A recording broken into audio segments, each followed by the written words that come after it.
Estava até vendo aqui uma nota também da Folha, do Gabriel Wacker e do Luciano Trindade. Eles falam sobre a pressa do Edinaldo, né? Tá aí, ó. Edinaldo teve pressa para anunciar Ancelotti para abafar a audiência na Justiça do Rio de Janeiro. O Cartola queria abafar a convocação dele próprio para comparecer no início da tarde desta segunda-feira em audiência no Tribunal de Justiça do Rio, que investiga a autenticidade dessa assinatura de Antônio Carlos Nunes Lima, o Coronel Nunes, no acordo que validou a primeira eleição vencida por Edinaldo. Ex-vice-presidente da CBF, Nunes também foi chamado, mas seu advogado André Matos alegou que por motivos de saúde ele não teria condições de se apresentar no tribunal. A audiência foi adiada e ainda não tem data prevista. O ex-Cartola foi um dos signatários do termo de ajuste de conduta assinado entre o Ministério Público e a CBF para evitar questionamentos a respeito do processo que levou Edinaldo à presidência da entidade. A competência do MP para esse acordo é questionada. Daqui a 16 dias, no dia 28 de maio, o Supremo vai dar continuidade ao julgamento da ação direta de inconstitucionalidade 7580, que avalia a legitimidade do Ministério Público para firmar esse tipo de acordo com entidades esportivas. Atualmente, Edinaldo se sustentava na cadeira por decisão liminar do ministro Gilmar Mendes, relator do caso. Agora a corte vai definir se referenda ou não a liminar. E o Rodrigo Matos, que está lá no Paraguai, conversou com o Edinaldo Rodrigues, que garantiu que não temia as decisões da Justiça que podiam afastá-lo do cargo. Ele comentou a situação hoje, enquanto deixava o Congresso da FIFA, que acontece lá em Assunção, no Paraguai. Minutos depois, ele acabou sendo afastado do cargo, portanto, em meio a essa disputa judicial, né, Alicia? Quer dizer, não temia, entre aspas, né, e ali na frente das câmeras, porque no particular, imagino que, né, o medo estava em alta. Ah, temia muito, não tenho dúvida, né? Inclusive, esse anúncio, como a gente já falou aqui algumas vezes na segunda-feira, era exatamente o sinal do quanto ele temia e do quanto ele estava tentando acelerar o anúncio do Ancelotti para criar um fato político e talvez se livrar de alguma dessa condenação ou angariar algum apoio político que, obviamente, não veio, né? O Edinaldo pode ser muitas coisas, mas ele não é burro, né? Uma pessoa burra não é eleita por unanimidade, né? Com tantos agentes assim envolvidos, tantos atores que precisam ser conquistados. O que parece é que ele não foi hábil politicamente, né? Depois da eleição, e esses atos que estão aparecendo agora, né?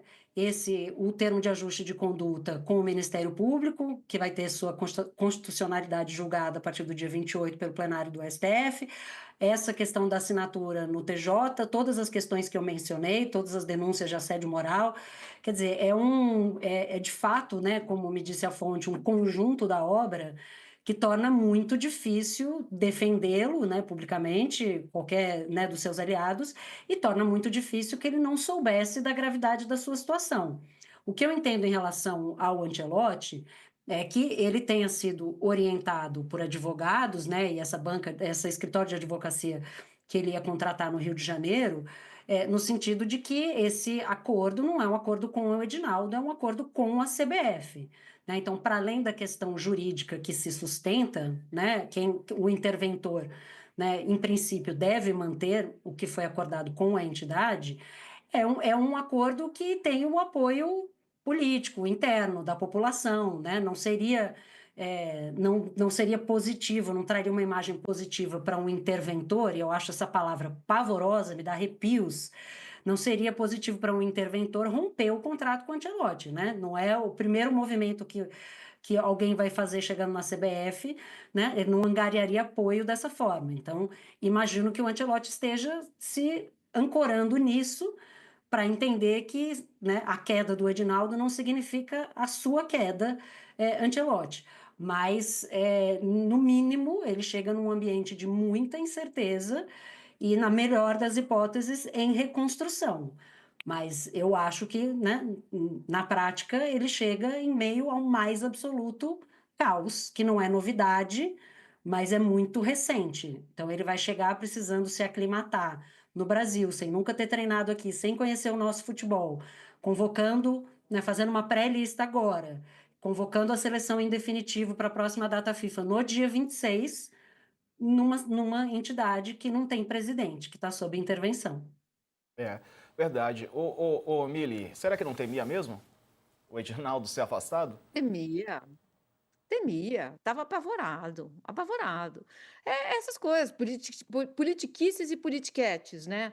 Agora, a questão, eu acho que ela não é nem contratual. É claro que esse contrato está super amarrado. Para fechar um contrato desse, entra 10 pessoas dentro de uma sala, fica ali 2 dias e meio negociando cada palavra que vai estar ali, para não ter furo.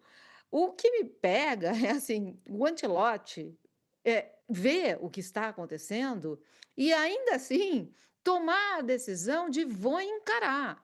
É um traço de loucura que a gente ainda não tinha visto num cara que parece tão sério, à beira do campo, tão comportado, de terno e gravata, um senhor. Assim, como a empresa que te contratou está um rebuliço, tem agora um interventor, e você vai chegar lá e vai ter que se virar numa outra língua, numa cultura que não é a sua. Vai lá, meu querido, e brilha, arrasa. Em que condições?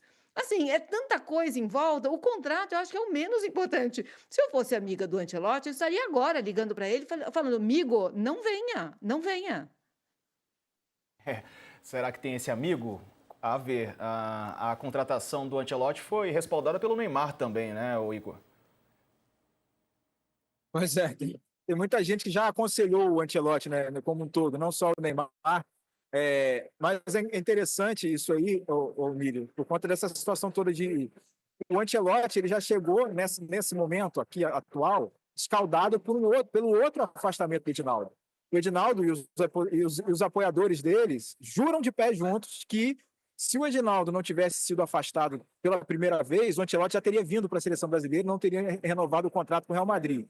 Então, essa situação de caos na CBF está longe, mas muito léguas de ser novidade para o italiano e nessa relação dele com o Edinaldo. Então, vale lembrar, né? Essa negociação com o Ancelotti, pela primeira vez, ela nasce como possibilidade já depois da Copa do Mundo 2022. O UOL, inclusive, noticiou isso em primeira mão naquela ocasião que o desejo do Edinaldo era trazer o Ancelotti. A negociação foi se desenrolando, vieram Ramon Menezes e Fernando Diniz como interino e contrato parcial ali, né, de um ano, temporário, vamos dizer assim. Aí teve aquele último caos todo no final de 2023, o afastamento que durou um mês, mas nesse meio tempo o Ancelotti renovou com o Real Madrid e não veio naquela ocasião para a seleção. E por isso que talvez essa negociação na versão do próprio Edinaldo foi tão facilitada, porque já tinha uma base contratual, um modelo de negócio já feito anteriormente. Então, se o Ancelotti topou agora, ele topou sabendo que, olha, o histórico do meu futuro patrão, que não vai ser mais futuro patrão, é esse e eu vou vir mesmo assim.